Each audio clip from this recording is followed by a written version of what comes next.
Okay, so you want to own a coal mine. Picture it. Thousands of acres of black rock underground, trainloads of it rolling out every single day, steel mills and power plants lined up begging to buy what you're digging. You imagine yourself as some kind of industrial baron, sitting on a mountain of fuel that the whole world still quietly depends on, collecting checks while everyone else argues about climate policy on television. That's the dream. Here's what actually happens. First, let's talk about how you actually get your hands on one. You don't just walk up to a hillside and start digging. In most of the world, the coal underground doesn't belong to whoever owns the surface. It belongs to the state, or to whoever holds the mineral rights, which is a completely separate legal category from owning the land on top of it. So step one is either buying an existing operating mine from a company that wants out, and there are plenty of those right now, or leasing mineral rights from a government and building a mine entirely from scratch. Buying an existing mine is the fast path. Prices vary wildly depending on the type of coal, the size of the reserve, and how much infrastructure already exists. A small operating surface mine, with rail access and permits already in place, might run you anywhere from $10 million to $50 million. A large-scale metallurgical coal operation, the kind used for steelmaking, which sells for a much higher price than the coal you burn for electricity, can run into the hundreds of millions, sometimes over $1 billion, especially if it comes with long-term supply contracts already attached to established Asian steel producers. Building from scratch is the slow, expensive path, and it is not for the impatient. You need exploration data to prove there's actually enough coal down there to justify the investment. Geologists drilling core samples for a year or two before you even know what you're sitting on. Mapping seam thickness, depth, and coal quality across the entire lease.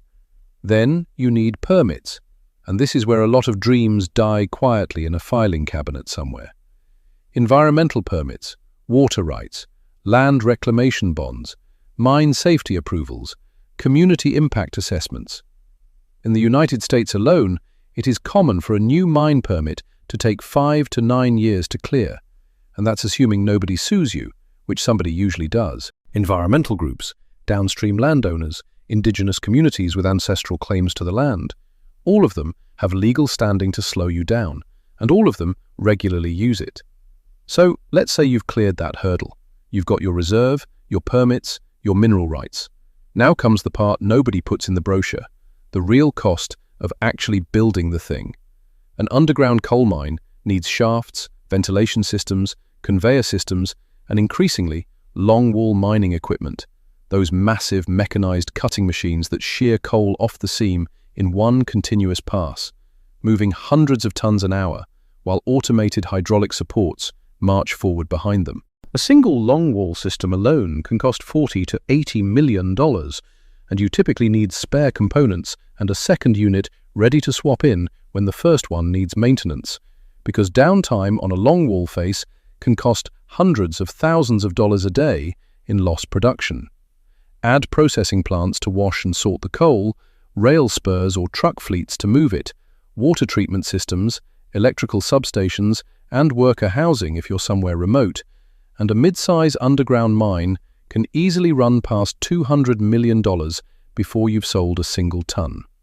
Surface mining, strip mining essentially, is cheaper to start, but comes with its own brutal costs. You need enormous excavators and haul trucks, some of which cost $5 to $8 million each, and you need multiple of them running around the clock in shifts, because idle equipment on a mine site is just money sitting still and depreciating, and you need to post a reclamation bond, money set aside, sometimes tens of millions of dollars, that the government holds to guarantee you'll restore the land when you're done.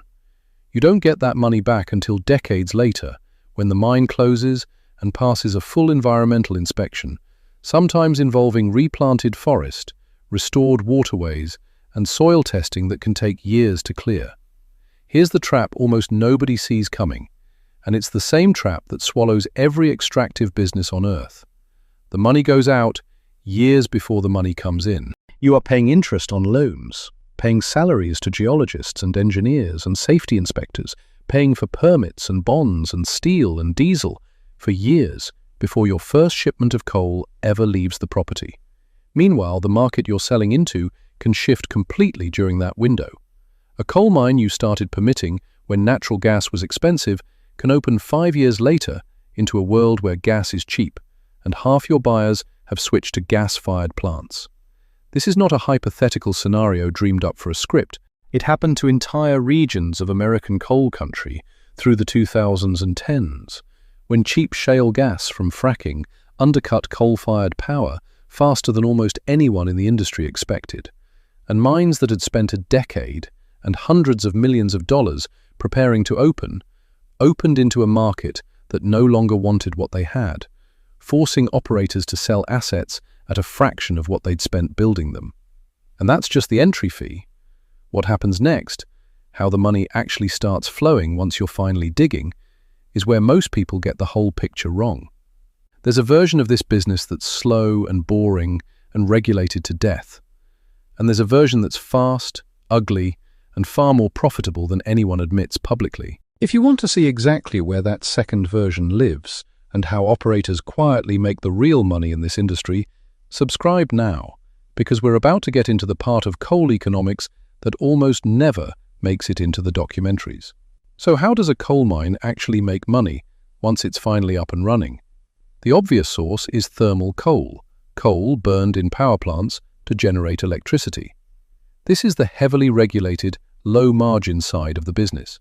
You sign long-term supply contracts with utility companies, sometimes locking in prices for 5 or 10 years at a stretch, with pricing formulas tied to inflation indices or benchmark coal indices to protect both sides from wild swings. It's steady, it's predictable, and the margins are thin, often in the range of 10 to 20%. Because utilities have leverage, coal-fired power is in structural decline in most developed countries, and you're constantly negotiating against renewable energy getting cheaper every single year, with solar and wind now undercutting new coal generation on cost in most major markets. This is the coal that keeps the lights on in a lot of the world, and it's also the coal that's slowly shrinking as a share of the global energy mix, plant by plant, contract by contract. The less obvious, more lucrative source is metallurgical coal, also called coking coal, which isn't burned for electricity at all. It's baked at extreme temperatures, over 1,000 degrees Celsius, in a process called carbonization, to make coke, which is then used to smelt iron ore into steel in a blast furnace. There is currently no cheap, large-scale substitute for coking coal in traditional steelmaking, which means the demand for it is tied not to electricity policy, but to global construction and infrastructure spending. China, India, and the rest of the developing world pouring concrete and steel into cities, bridges, and railways that don't exist yet. Metallurgical coal prices are dramatically more volatile than thermal coal, but they can also spike to extraordinary levels. In 2021 and 2022, when supply chains seized up and Australian exports were disrupted by both severe flooding and a trade dispute with China, metallurgical coal prices briefly spiked past $400 a ton, more than 4 times the typical thermal coal price at the time. Producers who had spare capacity during that window made staggering profits in a matter of months, some reporting quarterly earnings several times higher than the same quarter a year earlier. There's a third, quieter income stream too: byproducts and land value. Some mines sit on deposits that also contain valuable minerals alongside the coal. Coal seam methane gas can sometimes be captured and sold separately as a fuel source in its own right, and the reclaimed land itself, once mining is complete, can be sold or leased for solar farms, timber, or agriculture, which is increasingly how mining companies are trying to soften the long-term decline of the core business. There are now multiple examples in the United States and Germany of former coal mine sites being converted directly into utility-scale solar installations, using the exact same grid connections and transmission infrastructure that once carried power from the coal plant next door. Now, let's talk about how badly this can go wrong, because the coal industry is a genuine graveyard of cautionary tales. Take Peabody Energy, once the largest private sector coal company in the world, with mines across the United States and Australia. Peabody filed for bankruptcy in 2016 dragged down by roughly $10 billion in debt it had taken on partly to acquire an Australian coal producer right before commodity prices collapsed globally. The company had bet big on a continued global coal boom, fueled by Chinese demand, expanded aggressively into metallurgical coal assets at the top of the market, and then watched thermal coal prices crater while natural gas undercut its core American business at the exact same time. It emerged from bankruptcy a smaller, more conservative company, but the lesson was brutal and clear. In a commodity business, leverage that looks smart at the top of a cycle can bankrupt you at the bottom of one. And Peabody wasn't alone in that collapse. Arch Coal and Alpha Natural Resources both filed for bankruptcy in that same rough window, all three of them casualties of the same collision between falling prices and mountains of acquisition debt taken on during the good years, when nobody wanted to believe the cycle would turn. Now take the other side of the story, Glencore. Glencore is a diversified mining and commodities trading giant, and its coal division has, in certain years, been shockingly profitable, precisely because it never bet everything on one type of coal or one region. In 2022, when energy prices spiked globally after Russia's invasion of Ukraine disrupted gas supplies to Europe, Glencore's coal business alone generated billions of dollars in earnings, with the company's total group earnings before interest and tax hitting record levels, largely on the back of coal and other commodities catching a once-in-a-generation price spike as European utilities scrambled to secure any fuel they could find to keep the lights on through winter. Glencore didn't get lucky by accident. It had diversified assets across thermal and metallurgical coal, spread across multiple continents, including Australia, South Africa, and Colombia, so that when one region's price spiked, it actually had the production capacity and shipping contracts in place to capture that spike, rather than watching from the sidelines, like smaller, single-asset operators had to. So what actually separates the mines that thrive from the mines that go bankrupt? A few things, and they're brutally consistent across the industry, decade after decade. Scale matters enormously. A mine producing a few 100,000 tons a year is at the mercy of every price swing because its fixed costs, the loans, the equipment, the permits, the safety compliance staff, don't shrink when prices fall. A mine producing tens of millions of tons a year can absorb a bad year on some other part of the business and keep moving, spreading its overhead across a massive production base so that even a mediocre price environment still generates positive cash flow. This is why the coal industry, over the last 2 decades, has consolidated hard into a smaller number of massive players who can survive the down cycles that regularly kill smaller, undercapitalized operators. Location matters just as much. Coal is heavy, bulky, and expensive to transport. So a mine's profitability is often determined less by what's actually in the ground and more by how close it is to a port, a rail line, or its end customer. Australian and Indonesian coal exporters have thrived largely because they sit close to Asian demand centers with efficient, deep water ports built specifically for bulk carrier ships. American Appalachian coal, by contrast, has struggled partly because it's landlocked, aging, with thinner and harder-to-reach seams after over a century of mining, and expensive to transport compared to the newer, more efficient mines in Wyoming's Powder River Basin, which can produce coal at a fraction of the cost per ton because the seams there are thick, close to the surface, and easy to strip mine at massive scale using some of the largest excavation equipment ever built. And customer concentration is a silent killer.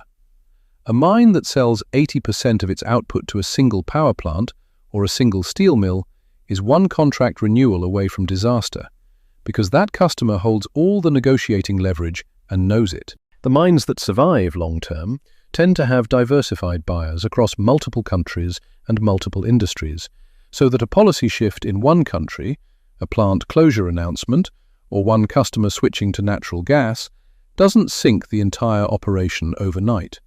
Now let's talk about the trend everyone already suspects, but that the industry doesn't like to say out loud. Coal, globally, is in structural decline.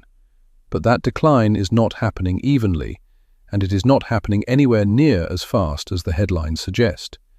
In the United States and most of Europe, coal-fired power generation has fallen dramatically over the past 15 years, replaced by natural gas and renewables, and dozens of coal plants have shut down entirely, some converted to burn other fuels, others demolished outright. But globally, coal consumption actually hit record highs in recent years, driven almost entirely by Asia.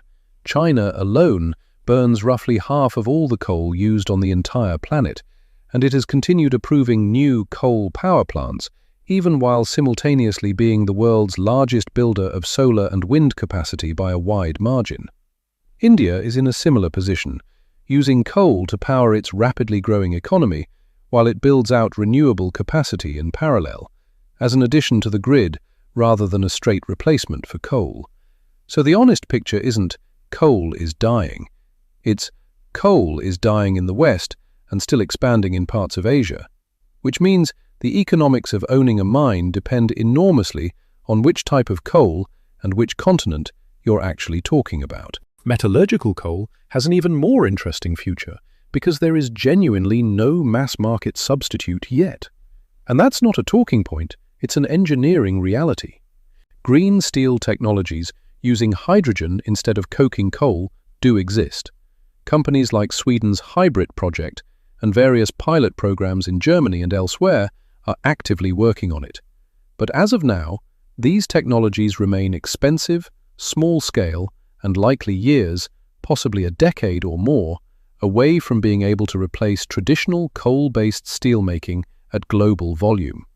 That means owners of high-quality metallurgical coal reserves are sitting on an asset that, however unfashionable it sounds at a dinner party, still has a real and defensible market for at least another decade, possibly two, as long as global infrastructure spending keeps climbing. So let's get honest about the two ways this actually plays out if you own a coal mine today. The optimistic scenario.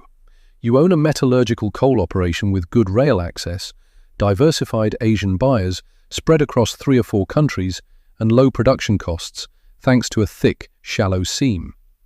Global steel demand stays strong.